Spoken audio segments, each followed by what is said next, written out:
How much do I have to pay in closing costs?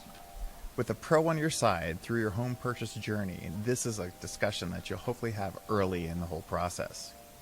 So now you've decided to buy a home and you're ready to make it happen. It's a good idea to start planning ahead for the costs that are typically part of the home buying process. And while your down payment is probably the number one expense on your mind, please don't forget about the closing costs. Here's what you need to know. I'm Bo Bloomer from the Checkmate Group at Century 29 Realty. If you find these videos informative, please comment or like below. Now let's jump into that question right now. So what are closing costs? Simply put, your closing costs are the additional payments and fees that you have to make at closing. Now, this happens on both sides of the table. Both buyers and sellers have closing costs, and they're typically a little bit different on both sides. And while they vary based on the price of the home and how it's being financed, every buyer has these, so does every seller, so they shouldn't be a surprise.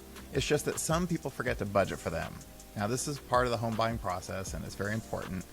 Typically, closing costs include these things: application fees, credit report fees, loan origination fees, appraisal fees, home inspection fees, title insurance, homeowners insurance, survey fees, and attorney fees.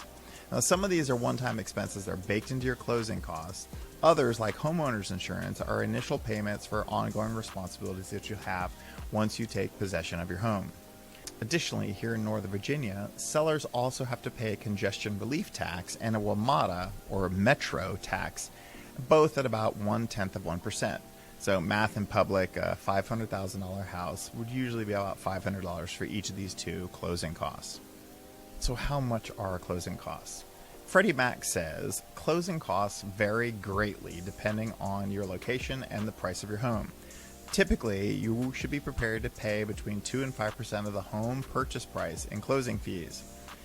Although this is what Freddie Mac says, I usually tell clients between 2 and 3%.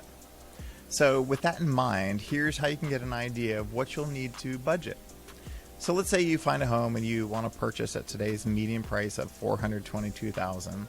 Based on the 2 to 5% Freddie Mac estimates, your closing fees would be between $8,400 and $21,000. But keep in mind, if you're in a market for a home above or below this price range, your numbers will be much higher or lower. So here are some tips to reducing your closing costs. Negotiate with the seller. Some sellers are willing to cover part or all of any of these expenses, especially since some homes might stay on the market a little bit longer now. Sellers might be more motivated to compromise, and you'll find yourself in a little bit more of a negotiation power. We usually tell clients that if a home's been on the market for longer than 7 days, everything's negotiable.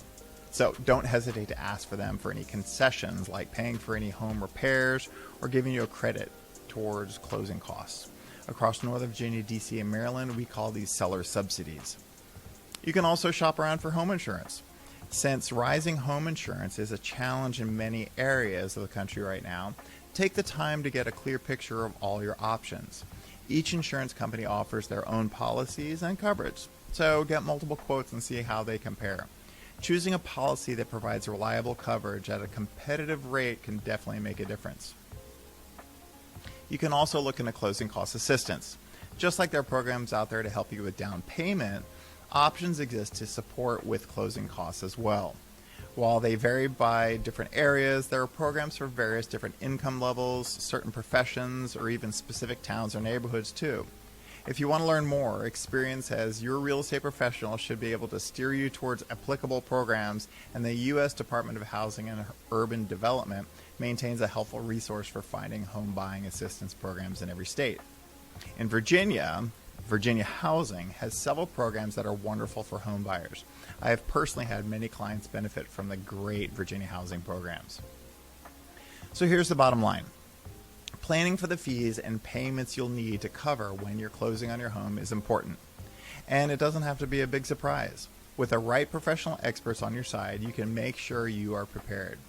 So let's connect. You have someone you can go to for tips and advice, and please do think of us as your resource. Please reach out if you would like any further assistance. I'm Bo Bloomer from the Checkmate Group of Century 29 Realty, and after all, it's your move.